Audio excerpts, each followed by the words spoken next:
हिंदू धर्म के मान्यता के अनुसार जो ये सृष्टि है, सृष्टि में भिन्न भिन्न तरह के युग आए हुए हैं। बेसिकली 4 युगों की बात की गई है: सतयुग, त्रेता युग, द्वापर युग और कलयुग। तो हिंदू धर्म ग्रंथ के मान्यता के अनुसार जो श्री राम जी थे, इनका अवतरण त्रेता युग में हुआ था और भगवान श्री कृष्ण थे, इनका अवतरण द्वापर युग में हुआ था। तो सबसे पहले सतयुग था आया, सतयुग के बाद त्रेता युग, त्रेता युग के बाद द्वापर युग और द्वापर युग के बाद कलयुग। तो इस तरीके से विभक्त किया गया है हमारी सृष्टि की संरचना को। और ये सर्वविदित है कि जो भगवान श्री राम है, इनका अवतरण त्रेता युग में हुआ था और भगवान श्री राम के देहावसान के बाद द्वापर युग की शुरुआत हुई थी और भगवान श्री कृष्ण है, इनका अवतरण द्वापर युग में हुआ था। तो इस तरीके से देखा जाए तो जो भगवान श्री कृष्ण है, उनका अवतरण श्री राम जी के बाद हुआ था। लेकिन ऐसी एक कहानी है श्री राम जी के जीवन में, जहाँ पे श्री राम जी को कृष्ण, अर्जुन, युधिष्ठिर, भीम इत्यादि के बारे में बताया जाता है और श्री राम जी भी कृष्ण और अर्जुन के बारे में पूछते हैं। मतलब कि ये भविष्य में होने वाली घटनाओं के बारे में श्री राम जी को बताया जाता है और श्री राम जी भविष्य में घटने वाली उन घटनाओं के बारे में पूछते हैं। तो चलिए देखते हैं क्या माजरा है। ऐसा सब लोग जानते हैं कि जो वशिष्ठ मुनि थे, इन्होंने वाल्मीकि जी थे, उन्होंने वाल्मीकि रामायण की रचना की थी। लेकिन वाल्मीकि जी ने योग वशिष्ठ की भी रचना की थी और योग वशिष्ठ को महारामायण की संज्ञा दी जाती है। हम सारे लोग रामचरितमानस का अध्ययन करते हैं और रामचरितमानस में भगवान श्री राम के जीवन के सामाजिक और बाहरी पहलुओं पर ध्यान दिया गया है। भगवान श्री राम के बाहर के जीवन लीला के बारे में बताया गया है। लेकिन ये जो योग वशिष्ठ है, ये भगवान श्री राम के आध्यात्मिक विकास की बात करती है, यह आध्यात्मिक जीवन की बात करती है। कहानी ऐसा है कि जो भगवान श्री राम थे, जब किशोरावस्था में पूरे भारत भ्रमण पर गए हुए थे और भारत भ्रमण के दौरान उनके मन में इस पूरे संसार के प्रति विरक्ति पैदा हो गई। ऐसा लगता है कि वो मानसिक अवसाद के शिकार हो गए थे। जब विश्वामित्र भगवान श्री राम को लेने के लिए आए, राक्षसों का नाश करने के लिए, उस समय जो दशरथ थे, उन्होंने भगवान श्री राम की दयनीय स्थिति के बारे में बताया। जब भगवान श्री राम आते हैं तो उनकी स्थिति को देख के विश्वामित्र और वशिष्ठ दोनों को लग जाता है कि भगवान श्री राम के मन में कोई विशेष बाधा है। तो जो राम जी हैं, जो कि उसमें किशोर हैं, वह अनगिनत प्रश्न पूछते हैं वशिष्ठ जी से और वशिष्ठ जी ने जो राम जी के प्रश्नों का उत्तर दिया, तो उसी उत्तर के आधार पे ये योग वशिष्ठ की रचना हुई है। और इस योग वशिष्ठ में जो मुनि वशिष्ठ हैं, वो श्री राम जी के प्रश्नों का उत्तर देते चले जाते हैं और सृष्टि के बारे में बताते हैं। तो योग वशिष्ठ के उपसम पर्व, उपसम प्रकरण में जब भगवान श्री राम पूछते हैं सृष्टि के बारे में, तो वशिष्ठ जी बताते हैं कि ये जो डिज़ायर है, वासना है, वासना से ही जीव का जन्म होता है। इच्छाओं से ही एक जीव है वो जीवन में आता है और अनगिनत जन्म लेता है। तो ये जो वासनाएं हैं, ये वासनाएं ही एक जीव को अनगिनत जन्मों के बंधन में बांध देती हैं। वशिष्ठ जी आगे बताते हैं कि जो वासना है वो किसी भी जीव में 3 प्रकार से रहती है। यदि वासना बहुत ज़रा सघन होती है, डेंस होती है, तो उस परिस्थिति में जो जीव होता है वो अस्थावर रूप में होता है। अस्थावर मतलब अचल, स्थिर। और इसके एग्जाम्पल क्या है? इसके एग्जाम्पल हैं पौधे, वृक्ष। ये क्या होते हैं? अस्थावर। इनमें कोई मूवमेंट नहीं होता है। तो जिस समय वासना अपने सघन स्थिति में होती है, उस समय ये जो जीव है वो अपने आप को अस्थावर रूप में पाता है। और समय के बीतने के हिसाब से जो वासनाएं हैं थोड़ी क्षीण होती है। तो जब ये वासना मध्यम श्रेणी में आती है, क्षीण होती है, तो जीव है वो भिन्न भिन्न तरह के पशु और पंछियों के रूप में शरीर का चयन करता है। और जब ये वासना काफ़ी क्षीण रूप में हो जाती है, तो जीव मानव, गंधर्व और देव के रूप में योनि को प्राप्त होता है। तो इस तरीके से वशिष्ठ मुनि ने वासना के क्षणिक क्षीण होने की बात बताई। और जैसे जैसे ये वासना क्षीण होती चली जाती है, वैसे वैसे जीव की आध्यात्मिक उन्नति होते चली जाती है। और इसी प्रक्रम में योग वशिष्ठ ने कहा कि किस तरीके से जो मानव है वो अपना आध्यात्मिक विकास कर सकता है। और उन्होंने कहा, श्री राम जी से कहा, हे महाबाहो, भगवान श्री कृष्ण ने अर्जुन को ये जो ज्ञान दिया, ज्ञान देंगे, भगवान श्री कृष्ण जो अर्जुन को ज्ञान देंगे अनासक्ति योग का, वो मैं तुम्हें बताता हूँ।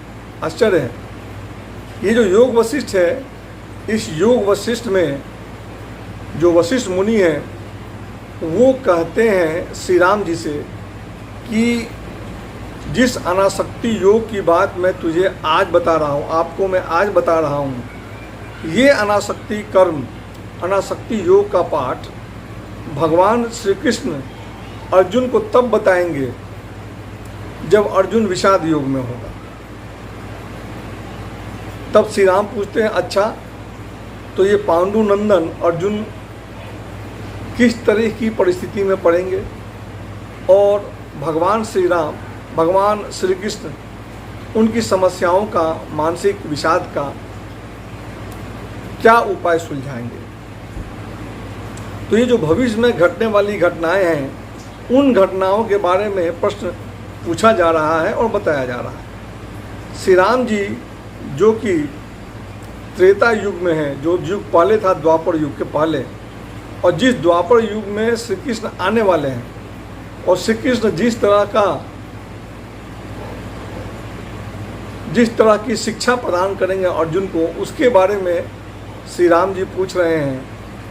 और वशिष्ठ जी बता रहे हैं कि भविष्य में क्या क्या होगा और कैसे अर्जुन विषाद का शिकार होगा। और वशिष्ठ मुनि ने 3-4 चरित्र का नाम लिया। उसमें से एक चरित्र थे श्री कृष्ण, अर्जुन, भीम, दुर्योधन और युधिष्ठिर। तो इस तरह से महाभारत के आने वाले 5 चरित्रों का नाम वशिष्ठ जी ने द्वापर युग में ही बता दिया था। और ये भी बताया कि जो भगवान विष्णु हैं वो नर और नारायण के रूप में अवतार लेंगे और जो नारायण है वो वासुदेव के रूप में जाने जाएंगे, और नर हैं ये अर्जुन के रूप में जाने जाएंगे, नर मुनि।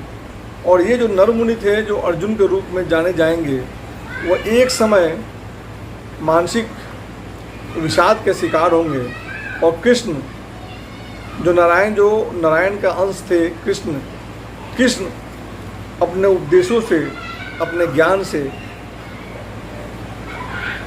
अर्जुन के मन में उत्पन्न हुए संशय का निदान करेंगे। तो फिर जब राम जी पूछते हैं तो भगवान श्री कृष्ण ने क्या बताया, अनासक्ति योग क्या है, किस चीज़ का उपदेश देंगे। वशिष्ठ बताते हैं अनासक्ति योग का मतलब ये है वासनाओं का क्षरण करना, डिज़ायर का क्षरण करना। और ये जो डिज़ायर है, ये डिज़ायर आती कहाँ से है? ये जो इच्छाएं हैं, वासनाएं हैं, ये उत्पन्न होती है आम भाव से, ईगो से, आई से। जब एक जीव अपने आप को अपने अहंकार से, अपने सेल्फनेस से, अपने इजनेस से अपने आप को रिलेट करता है तो अहंकार का भाव पैदा होता है। जैसे कोई भी काम करता है, कोई भी जीतता है तो कहता है कि मैं जीता, और हारता है तो बोलता है मैं हारा। तो जब हार का भाव आता है तो दुखी होता है, जीत का भाव आने पे खुश होता है। मतलब जो रिस्पॉन्सिबिलिटी है, लायबिलिटी है किसी भी कर्म के होने में, उसमें ईगो, अहंकार का आ जाना ही वासनाओं का जन्म का कारण होता है। और ऐसा वशिष्ठ मुनि कहते हैं कि तब जो श्री कृष्ण जी हैं, श्री कृष्ण जी अर्जुन को बताएंगे कि ब्रह्मार्पण का भाव जगाना पड़ता है। ब्रह्मार्पण मतलब क्या? ब्रह्म में अर्पण, ब्रह्म में समर्पण। और ब्रह्म क्या? कॉन्शसनेस, पूरी सृष्टि, वो जो चेतना जो पूरे सृष्टि में चलायमान है, वो चेतना जो पूरी सृष्टि को चलाती है, वही ब्रह्म है। तो वो कहते हैं कि अपने इजनेस, अपने अहम के भाव को हटाकर जो कुछ भी कर रहे हो, आप ये जानो कि वो ब्रह्म के प्रति तुम्हारा समर्पण है। You are dedicating yourself to the existence, to the god. तो जब तक ब्रह्मार्पण का भाव नहीं जगाते हो तब तक अनासक्ति योग नहीं होता। उन्होंने आगे बताया, श्री कृष्ण जी ने, वशिष्ठ जी ने बताया कि जो श्री कृष्ण जी हैं उनको बताते हैं कि दरअसल न भूत है, न भविष्य है, न वर्तमान है। न तो कभी भूत अस्तित्व में था, न कभी वर्तमान है, और न कभी भविष्य होगा। ये एक जीव के वासनाओं के प्रति जो आसक्ति होती है, उसी कारण से इन तीनों का जन्म होता है। और उन्होंने एग्जाम्पल दिया, उदाहरण दिया कि जैसे पहाड़ का मूल में पत्थर होता है। बाहर से दिखने में भले पहाड़ अलग अलग तरह के दिखाई पड़ते हैं, लेकिन है तो ये पत्थर ही। जैसे वृक्ष भले ही भिन्न भिन्न तरह के दिखाई पड़ते हैं, लेकिन मूल में तो लकड़ी ही है। और जैसे तरंगे दिखाई पड़ती हैं अनगिनत तरह की, लेकिन मूल में तो जल ही होता है।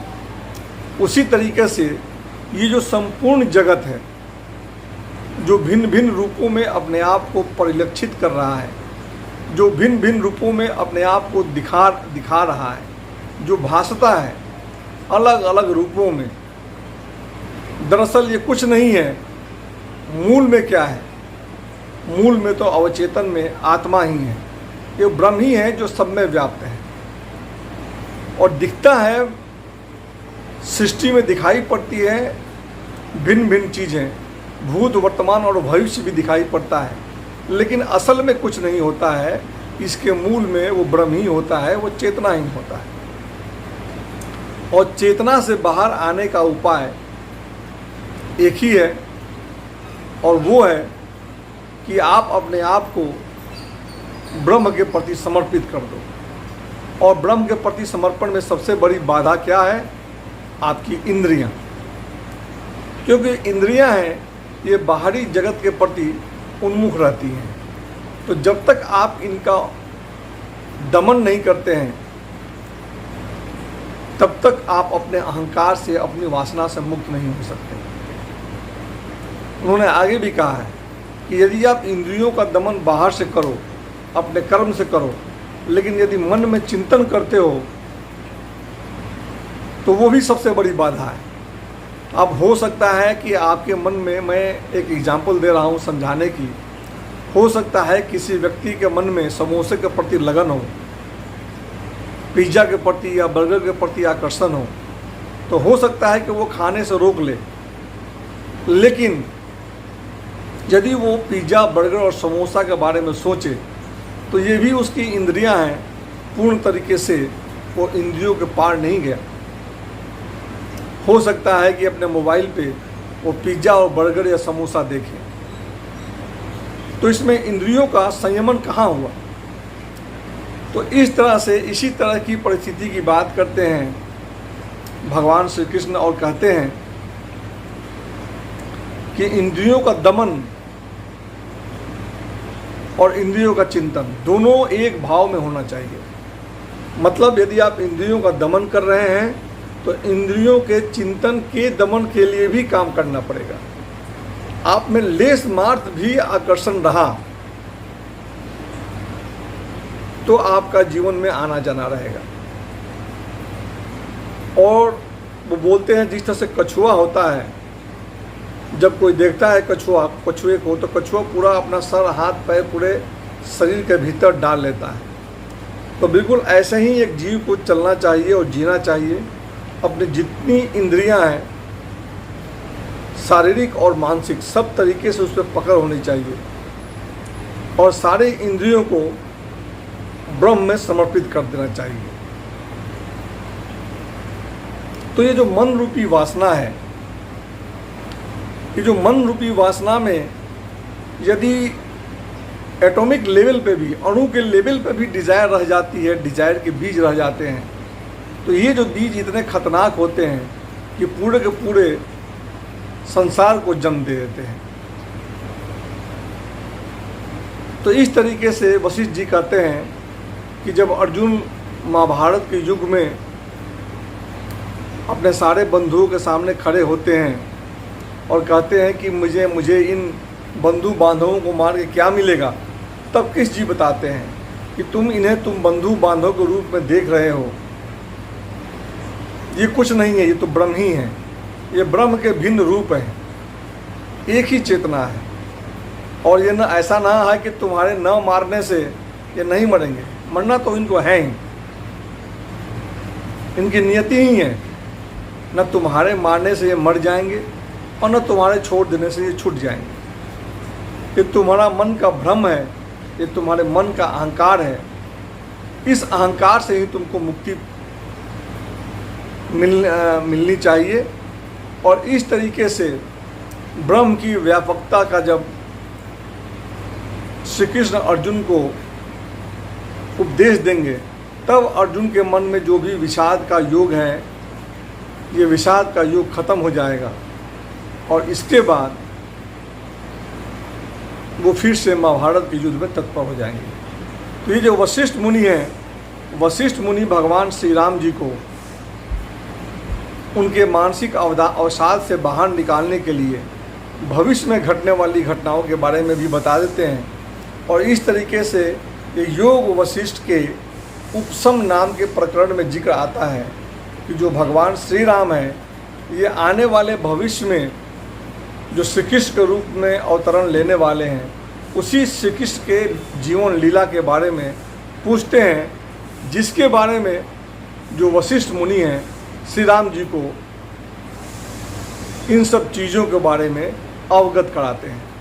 तो ये जो घटना है जो योग वशिष्ठ महारामायण में लिखी गई है, ये इस बात को दृष्टिगोचित करती है कि उस समय के जो भी योगी थे या मुनि थे, वो केवल भूत और वर्तमान ही नहीं, अपितु भविष्य के बारे में होने वाली सारी घटनाओं के बारे में उन्हें जानकारी रहती थी। तो ये थी कहानी दोस्तों योग वशिष्ठ महारामायण के उपशम नाम के प्रकरण में, जहाँ पे श्री राम जी को वशिष्ठ जी ने भविष्य में होने वाली घटनाओं के बारे में बताया और वासना से मुक्ति के उपाय सुझाए। तो ये थी कहानी जो मैंने प्रस्तुत किया आप लोगों को, और आप लोगों ने सुना, इसके लिए आप लोगों का धन्यवाद।